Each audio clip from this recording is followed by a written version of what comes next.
오늘 설교 제목을 한번 따라해 주시기 바랍니다. 우연인가 섭리인가. 사실 우리가 살다 보면 우연처럼 보이는 일들이 많습니다. 그러나 그런 일들도 좀 깊이 들여다보면 혹은 좀 시간이 지난 다음에 뒤를 이렇게 돌아다 보면 그게 우연이 아니었고 결국에는 오늘의 내가 있게 하기 위해서 하나님이 그때 그 사람을 만나게 하셨구나. 그리고 그때 그런 일을 경험하게 하셨구나. 이런 깨달음을 뒤늦게 할 때가 종종 있습니다. 그래서 우연 속에 사실은 필연이 좀 들어있구나 하는 그런 느낌을 받게 되죠. 이것을 신학적인 용어로 표현하면 섭리라고 합니다. 한번 따라해 주십시오. 섭리. 영어로는 providence라고 하는데요. 이 단어는 두 단어의 합성어입니다. 프로라는 단어와 video라는 단어인데요. 프로라는 단어는 프로페셔널의 프로가 아니고 미리, 앞서 그런 뜻입니다. 그 다음에 비디오는 우리가 잘 알고 있죠. 본다라는 것이에요. 하나님은 미리 보십니다. 우리가 보지 못하는 내일을, 미래를, 그리고 우리를 최선의 길로 이렇게 안내해 주시는 것이죠. 그래서 우리는 과거를 지나서 현재에 지금 발이 딱 묶여 있습니다. 미래에는 우리가 볼 수가 없어요. 그러니까 알 수 없는 미래에 대한 궁금증과 두려움 때문에 오늘날 21세기 AI 시대임에도 불구하고 많은 사람들이 여전히 점집을 두드립니다. 사주와 궁합, 토정 비결, 팜, 타로 이런 거에 기웃기웃하는 이유가 미래가 보이지 않기 때문에, 궁금하기 때문에, 알고 싶기 때문에 그런 것이죠. 그런데 우리 하나님은 위에서 우리의 과거도 보시고 현재도 보시고 그리고 미래도 보시면서 가장 최선의 길로 지금 안내하고 계시는 중이신 줄로 믿습니다. 이게 바로 섭리신앙이라는 거예요. 이번에 지난 한 주 우리 시니어 어른들 모시고 우리 크루즈 전도 여행을 우리가 이제 다녀오지 않았습니까? 그때 우리는 그 양반을 만났어요. 그 양반이 누굴까요? 그 양반, 그 천사를 만났다고요. 온두라스 출신의 그 조엘 벨레스케스라고 하는 젊은 이제 중년이죠. 청년은 아니고 이분이 어떤 분인 줄 우리는 사전에 좀 알게 됐어요. 그 스토리를 잠깐 소개하면 우리 550명의 시니어 부대가 출발하기 몇 주 전에 우리 교회에서 두 분을 정탐꾼으로 보냈습니다.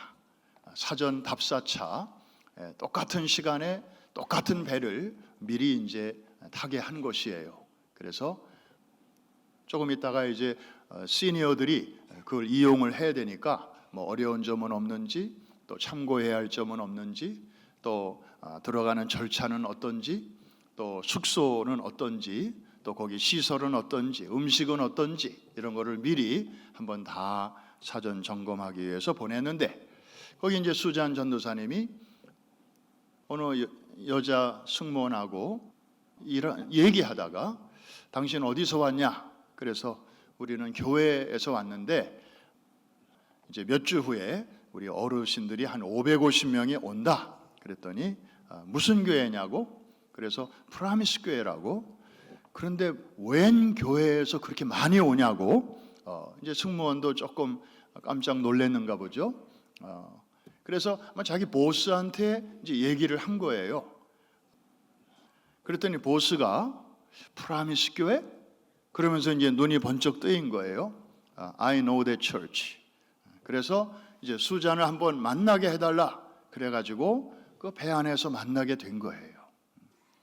그러니까 알고 보니까 이제 그 학교, 우리가 세운 그 초등학교 출신, 거기 졸업생이라고 하는 것을 우리가 이제 알게 되었고, 너무 감격스러웠습니다. 그래서 몇 주 전 예배 시간에 여러분들에게 그런 분이 있다고 미리 말씀드린 적이 있죠. 그런데 드디어 그 배를 타고 이제 그분을 만났는데, 이 배가 떠나기 전에 몇 분이 이제 이 패스포트 문제 때문에 배에 들어가지 못하고 있었을 때 이분이 와가지고 일일이 한 분 한 분 문제를 다 해결해 줬어요. 여러분, 이거 해외 여행이거든요. 비행기 여행과 거의 똑같아요. 패스포트에 문제가 있다, 이름이 스펠링이 한자라도 틀리다, 뭐 만기일이 얼마 안 남았다, 그러면 no mercy, 이거는 승객 전체의 안전을 위해서 뭐 그냥 reject, 당신은 이 배를 탈 수 없습니다, 그냥 돌려보냅니다. 저도 한번 그런 경험을 해가지고 멀쩡한데 뭐 패스포트의 뒤에 블랭크 페이지가 최소한 몇 페이지 남아 있어야 되는데 그게 얼마 몇 페이지 안 남았다고, 아니 아직도 블랭크 페이지가 있는데 그냥 보내주면 안 되냐 그랬더니 규정상 안 된대. 그래가지고 또 엄하게 되돌아가서 호텔밤에서 하룻밤 자고 그 다음날 영사관을 찾아가서 임시 패스포트를 만들어 가지고 오느라고 제가 이스라엘에서 고생한 적이 생각이 나는데, 근데 우리 시니어들은 그분 때문에 돌아갔어야 마땅한데 이분이 탑승권을 다 준 거예요. 그 바람에 이 큰 크루즈 배가 1시간 이상이나 출발이 늦어졌어요. 승객과 승무원 다 합해서 5,700명이 타는 이 거대한 배가 우리 때문에 1시간이나 출발이 늦어졌는데, 그게 그냥 배가 있는 게 아니라 계속 엔진을 켜고 있으니까 그 기름값만 해도 뭐 들리는 바로는 수만 불이라고 그래요. 그런데 이분의 고난으로 그렇게 페이버를 해준 것입니다. 뭐 대부분의 사람들은 잘 몰랐죠. 그 입구에서 무슨 일이 있었는지. 그런데 그 다음날 아침에 8시에 우리가 매일 아침 다 같이 모여서 이제 아침 예배를 드리는데, 제가 말씀을 전하고 그리고 이제 원로 목사님 인사차 올라오셨는데, 여러분들에게 한 분을 소개하겠습니다 그러면서 바로 그 천사를 소개해 주셨어요. 사진 좀 보여줘요. 네. 바로 이제 저기가 우리가 전체가 모여서 예배드리는 장소인데, 항공모함이라는, 이게 입에 붙어가지고 항공모함이 아닌 크루즈의 맨 뒤쪽에 있는 그 극장이에요. 또 다음 사진 한번 보여주세요.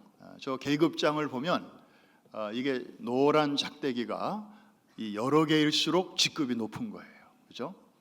근데 그 배 안에 디렉터가 10명 정도 있는데 각 분야의 최고 책임자들이죠. 그런데 이분은 그 중에서도 Guest Relation Service, 그 배 안에 있는 한 4,000명 가량 되는 승객들의 먹는 거, 자는 거, 또 모든 편의를 책임지는, 사실상 Director of the Directors, 디렉터 중에 디렉터라고 할 수 있는 그런 포지션에 있는 분이었어요. 그분이 그 첫날 그 추운 브루클린의 부둣가에서 우리 팀들이 못 들어오는 분들을 한 분 한 분 다 이렇게 해서 이제 들여보내 준 것이고, 그 다음 날 아침에 이분이 이제 아까 처음 사진 한번 보여주세요. 저렇게 강단에 올라와서 역시 프로답게 제가 게스트 서비스를 담당하고 있습니다. 여러분들 머무시는 동안에 이런 거를 잘 지키셔서 아주 편안하게 생활하실 수 있기를 바랍니다. 이렇게 인사를 한 다음에 그 다음에 이제 이분이 그 다음 말을 하는 거예요. 마치 요셉과 같이. 여러분 혹시 혼두라스의 엘 카스타뇨를 아십니까? 이렇게 물을 때 우리 시니어들이 모인 자리잖아요. 거기에 혼두라스를 왜 모르겠습니까? 저는 그 마을에 한 번 갔다 왔습니다. 아니, 저는 두세 번 갔다 왔습니다. 거기 아이들에게 제가 교복을 입혀줬습니다. 거기 아이들에게 양말을 신기고 신발을 신겼습니다. 제가 거기 휠체어 타고 가서 아이들을 안아주었습니다. 그런 분들이 곳곳에 계시잖아요. 아마 지금 우리 예배당 안에도 그런 분들 많이 계실 거예요. 혼두라스의 엘 카스타뇨를 아십니까? 제가 여러분이 세우신 그 학교를 졸업했습니다. 이렇게 말하는 순간 바로 누가 먼저라 할 것 없이 그냥 박수가 터져 나왔어요. 나 거기 안다 하는 거지. 우리 그 학교를 위해서 기도했다는 거죠. 그리고 우리가 그 학교 설립을 위해서 사랑과 정성을 모았다는 이제 그 응답이죠. 그래서 우리가 정말 거기서 반가운 만남을 이제 가지게 되었고, 그분은 또 이제 7박 8일 도중에 또 다른 미션이 있어서 중간에 내리셨습니다만은 정말 이번 여행에 많은 아름다운 추억과 또 스토리와 에피소드가 있지만 저분과의 이 조우 20년 만의 만남은 우리가 그동안에 한때 10년 동안 10개 나라에 10개의 학교를 설립하고 10,000명의 아이들을 우리가 후원한 적이 있었습니다.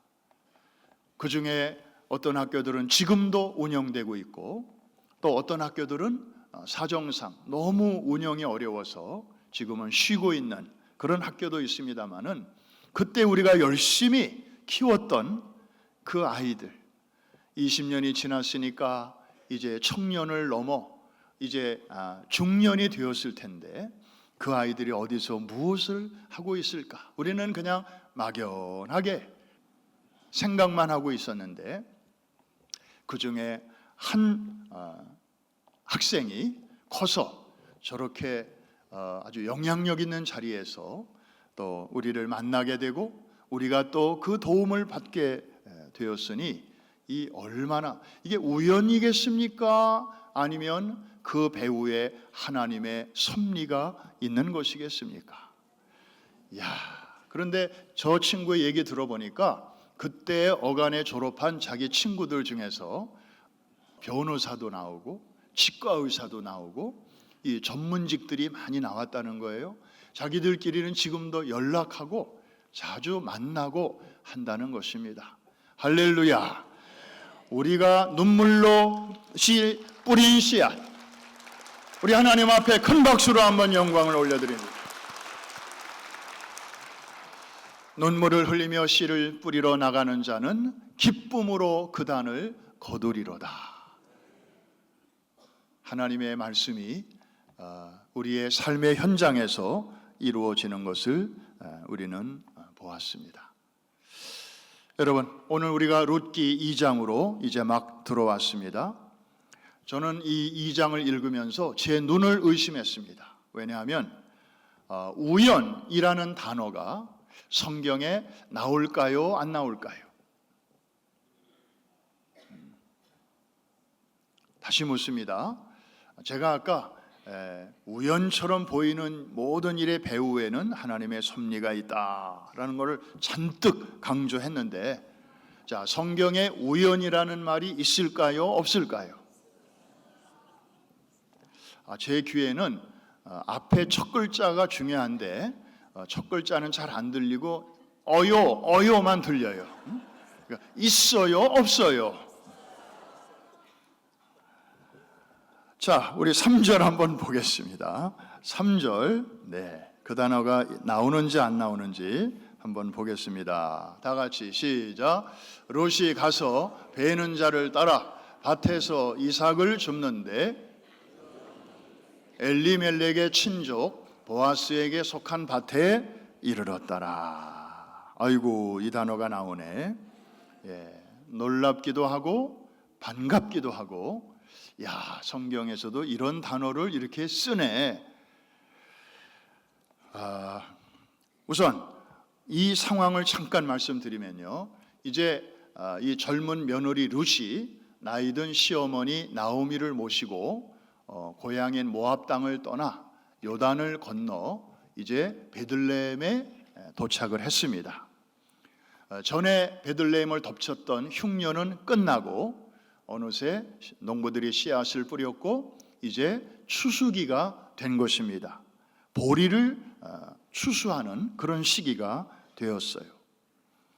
그런데 이 룻과 나오미는 빈털터리로 왔으니까 이제 끼니를 때우기 위해서 나이든 시어머니는 집에 계시고 이제 젊은 며느리가 그 이삭을 주우러 이제 밖에 나가게 됩니다.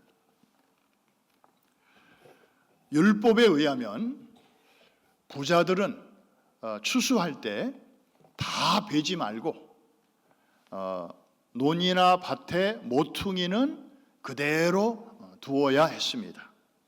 그리고 또 추수를 하다가 푸대에 담기지 않고 땅에 떨어진 이삭들이 있을 거 아니에요? 그거는 절대 줍지 말라고 율법에서 하나님이 말씀하셨어요. 왜 그럴까요? 그 마을에 사는 가난한 사람들, 그리고 그냥 지나가다가 그 마을에 들른 거류민들을 배려하기 위한 하나님의 페이버였습니다.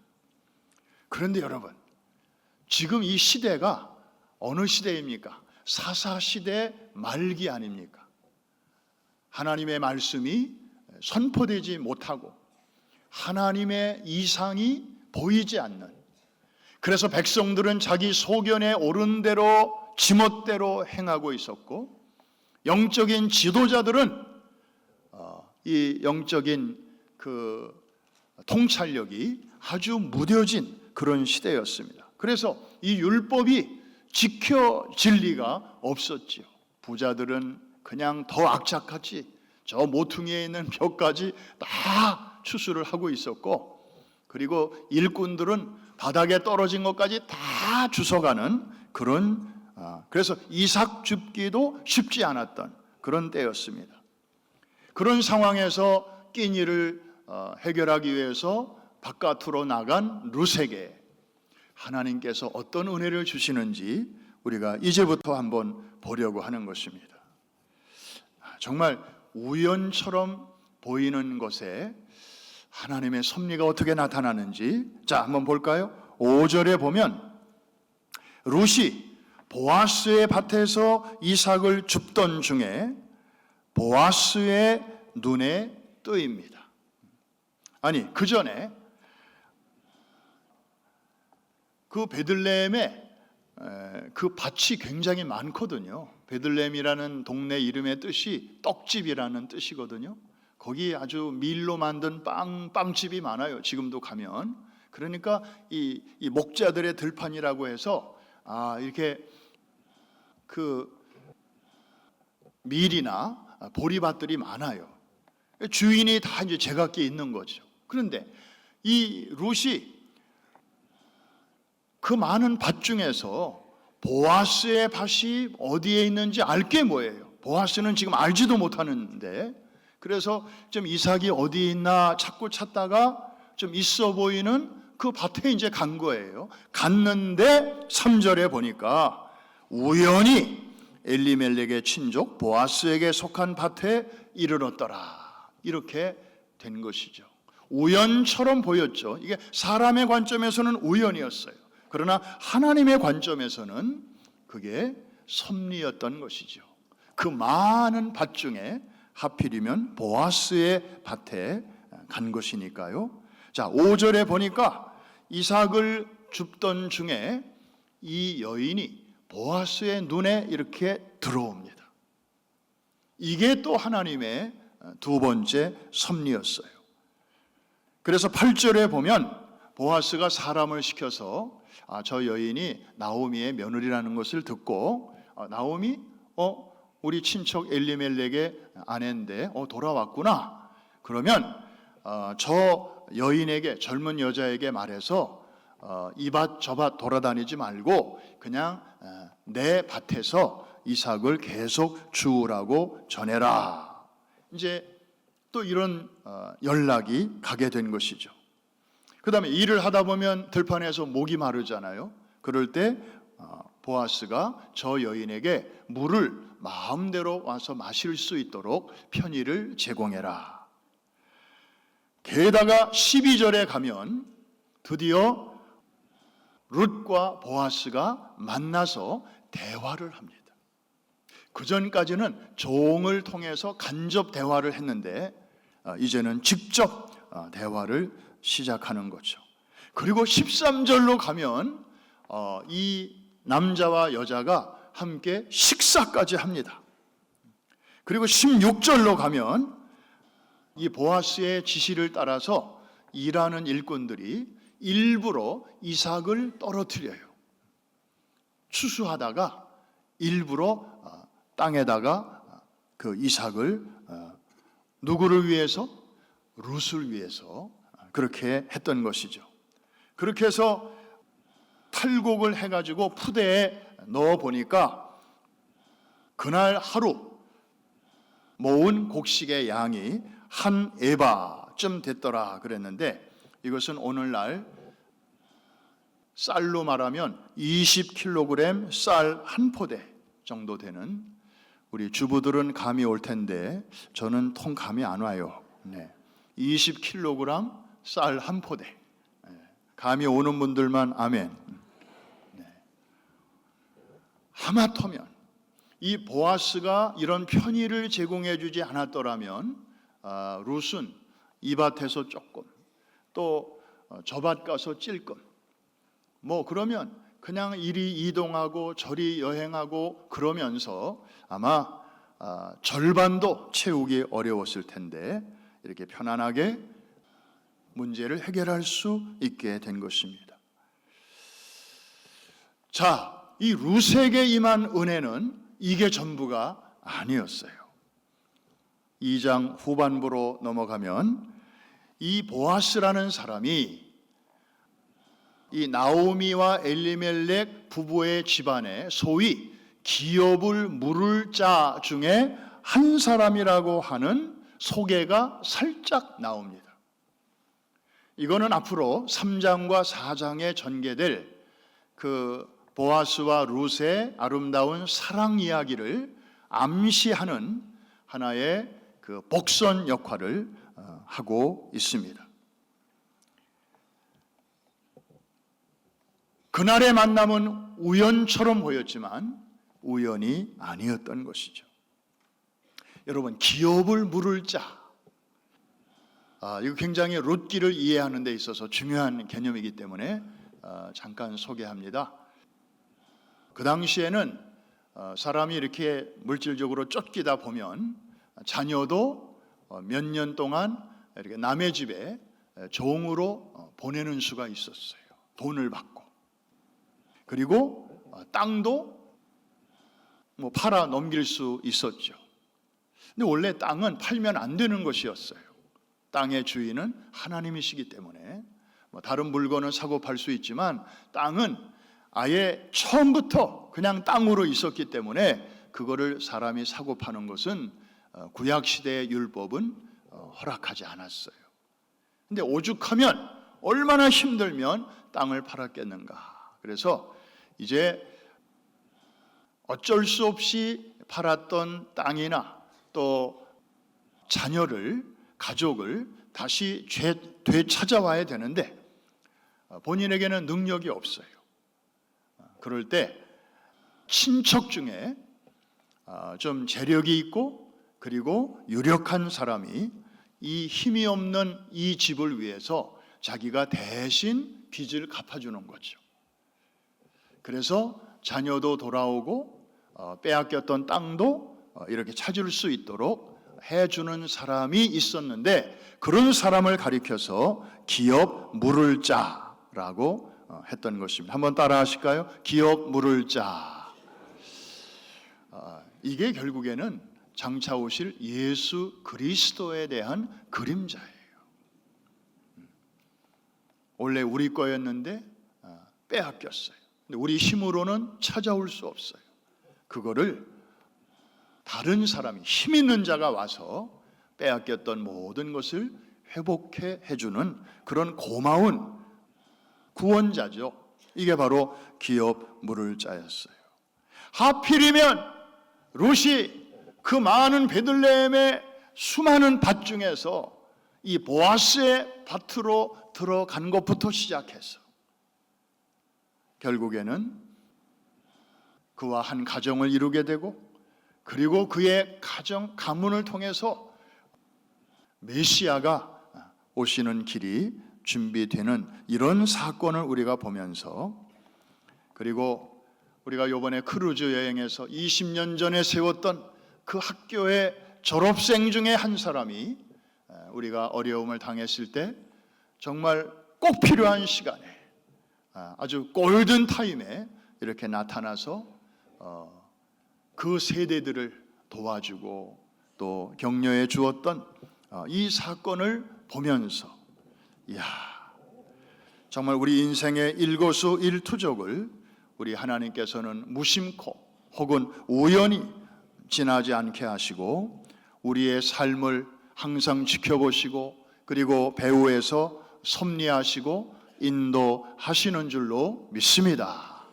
저는 운전하면서 가끔 하이웨이에서 이렇게 쓰러져 죽어간 동물들을 가끔 봐요.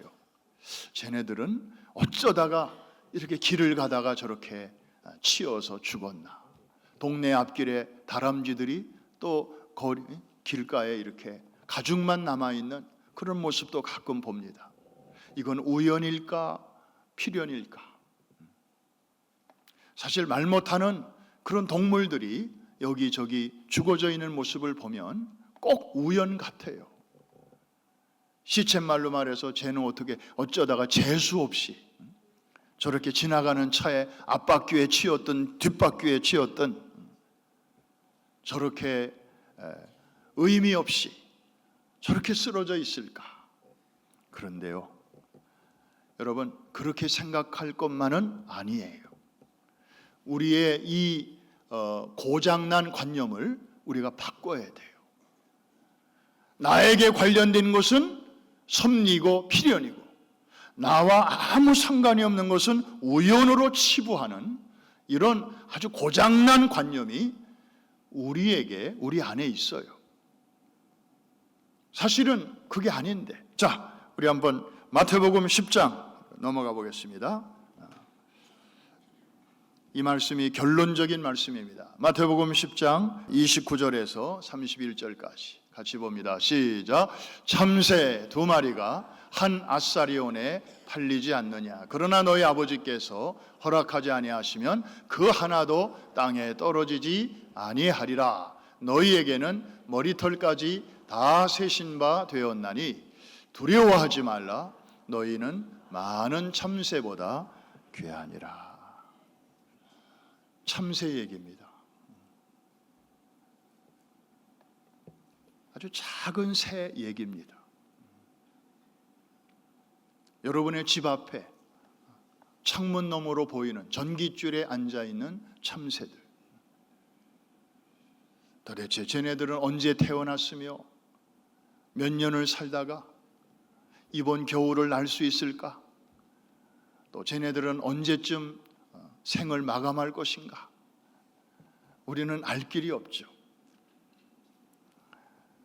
그런데 여러분, 예수님의 말씀입니다. 빈말이 아니죠.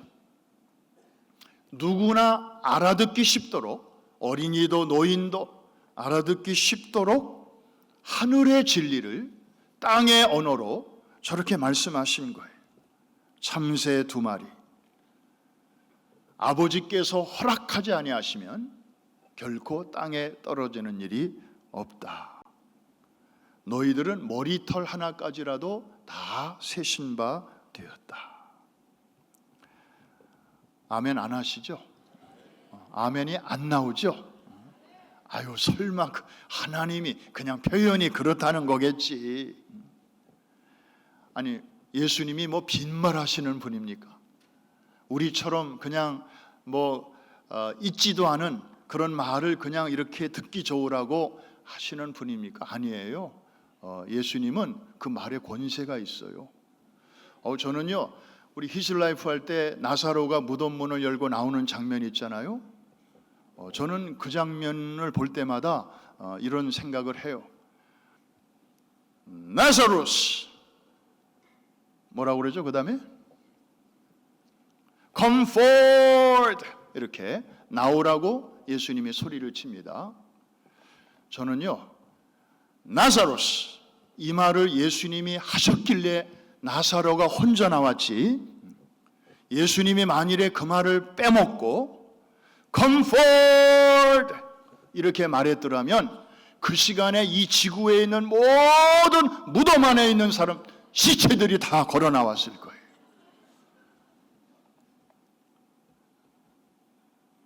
나사로라는 특정인의 이름을 미리 말씀하셨기에 망정이지. 여러분, 동일한 분이 하신 말씀입니다. 한 번 더 이 말씀을 읽겠습니다.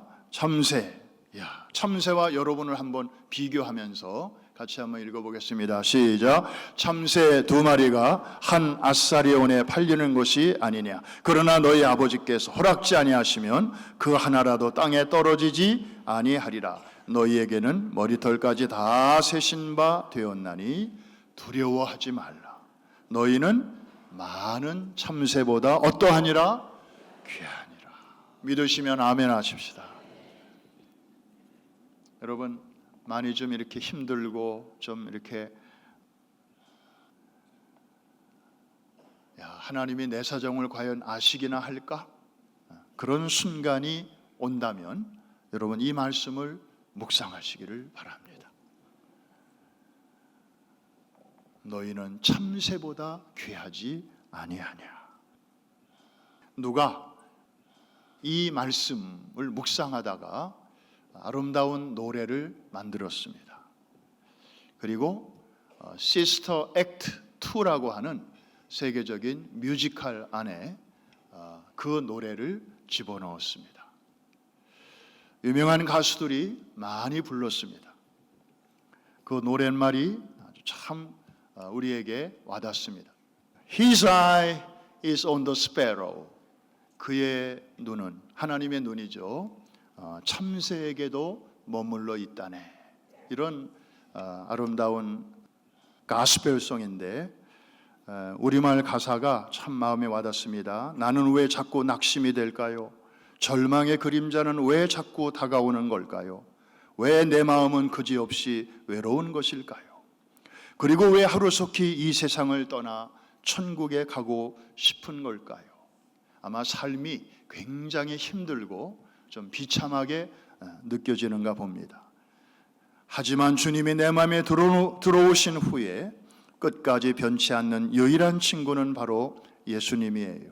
그의 눈은 참새 한 마리까지도 바라보고 있어요. 그래서 나는 알아요. 그가 나를 늘 지켜보고 계심을. 그의 눈은 참새 한 마리까지도 바라보고 있어요. 그래서 나는 알아요. 그가 나를 늘 지켜보고 계심을. 나는 이제 노래할 수 있어요. 행복하니까. 나는 이제 찬양할 수 있어요. 자유하니까. 그의 눈은 참새 한 마리까지도 바라보고 있어요. 나는 알아요. 그가 나를 늘 지켜보고 계심을. 참새를 보면서 우연은 없구나. 우리가 스스로 이건 우연이야, 저거는 하나님의 섭리야, 이렇게 지멋대로, 우리가 마음대로 이렇게 판단할 때가 많습니다. 오늘 여러분, 분리되었던 여러분의 세계관을 하나로, 섭리신앙으로 통일되게 되기를 주님의 이름으로 축원합니다. 하나님이 모르시는 것이 없으시고 하나님의 손길이 닿지 않는 것이 없습니다. 여러분이 지금 힘들어하는 문제가 있다면 그것 하나님이 모르실 리가 없고, 왜 그것을 허용하셨을까? 지금은 이해가 안 되지만 조금 시간이 지난 다음에 뒤를 돌아보면 하나님이 나를 이렇게 다듬으시기 위해서, 내가 너무 교만하지 않게 하기 위해서, 내가 우쭐하지 않게 하시려고 이렇게 힘든 사람을 또 만나게 하셨구나. 또 일이 잘 될 때는 지난날에 정말 모든 걸 다 놓고 싶었을 때가 있었는데 그 순간을 잘 인내로 기다렸더니 하나님이 또 이렇게 행복한 시간도 주시는구나. 하나님은 참 공평하신 분이시로구나. 우리는 이럴 때는 이런 하나님을 만나고 저럴 때는 저런 하나님을 만나게 될 것입니다. 하나님은 회전하는 그림자도 없으신 분이십니다. 변덕스러우신 분이 아닙니다.